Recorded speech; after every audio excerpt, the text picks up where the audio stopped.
Back on Game Time, you know, Dwight Howard's back surgery prevented him from being a part of the Olympics with Team USA, but once again, he threatens to overshadow what's happening in London thanks to a four-team proposed deal that reportedly would send Howard to the LA Lakers. Here are the details, as first reported by Yahoo Sports. Howard to LA. The Lakers would send both Pau Gasol and Andrew Bynum packing, respectively, for Orlando and Philadelphia. The 76ers, in turn, would ship Andre Iguodala to the Denver Nuggets, who would send Al Harrington to the LA Lakers. Got all that? Subject to change, obviously, and there could be draft picks and cash and who knows what else potentially involved. And that's where we bring in David Aldridge, once again with us from London. DA, you've seen the reports out there. You've talked to your people.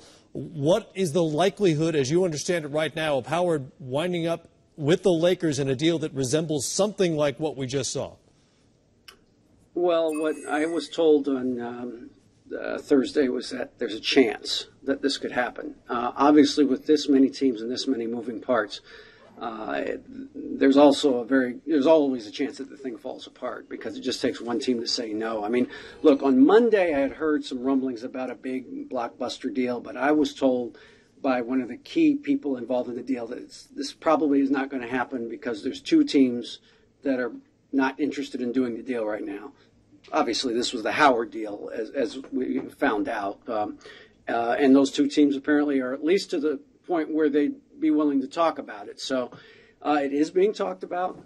It does not mean it's going to happen, but this, unlike some of the other kind of rumors that you heard, this one is legitimate. I mean, this one is a legitimate discussion about an actual trade, and those parameters that you saw are the parameters that are being discussed at the moment. DA, obviously we know as Dwight Howard is the mainstay in this trade.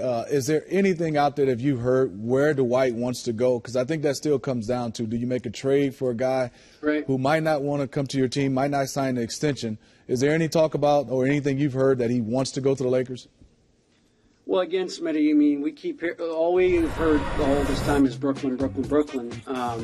But at some point, you know, it's not going to be, you know, they can't deal with Dwight anymore. Orlando's got to make this thing go away. And so I think if the Lakers express a desire to take a chance with Dwight Howard, you know, being there and trying to convince him to sign an extension, I think that they're probably going to be willing to do that now. I mean, this is to the point where if you're going to be, you know, serious about contending for a championship, you know, your team's got to be together. I mean, you can't have this speculation about Gasol's going or Bynum's going. I mean, you've got to know what your team is going forward. And so I think that the Lakers probably are willing to take that chance, even though they don't have any assurances from Howard's camp that he'll stay there.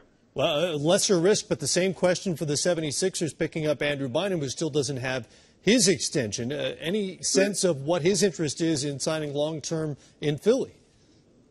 Well, that's one of the things we're going to try and find out in the next couple of days is whether, you know, that's something that he'd be interested in doing. Now, my guess is I don't think Andrew Bynum is nearly as adamant about potential places as Dwight Howard's been. I mean, I think Andrew Bynum would be much more willing to stay in a place if they legitimately want him and they pay him what he thinks he's worth. I think that he would stay there. So I haven't gotten, you know, confirmation on this, but I don't get the sense that Andrew Bynum is going to say, I don't want to sign in Philly. I'm not going to sign an extension in Philly. Now, that's different from saying I want to become a free agent. You guys know, you understand the difference. I mean, this is just a matter of getting more money. You know, if you become a free agent and sign as opposed to signing an extension with the team that you're with. So the same's going to happen with Dwight Howard. You know, by becoming a free agent, he has a chance to get more money with the team that he's with at the time. So I would suspect both of those guys will be free agents on July 1st of next year. DA, when we're talking about Dwight, I think we keep hearing about the trade, but I would love from your perspective, have you heard anything about Dwight's back situation? How healthy is the big fella Dwight? Smitty, I think he's, you know, the rehab's going well. I would not ever say that he's definitely going to be back and ready the first day of training camp because we just don't know. I don't think we're going to know for a few more weeks whether he's going to be green-lighted. Obviously, it depends on where he is and what the doctors on his new team, assuming he's on a new team, say about his back. They're going to have to take a look at it. So But what I've heard is that it's coming along well. He's doing some things rehab-wise that are good signs at this point of a recovery from back surgery. But backs, backs are a tricky thing. So I wouldn't sit here and say he's definitely going to be back for camp.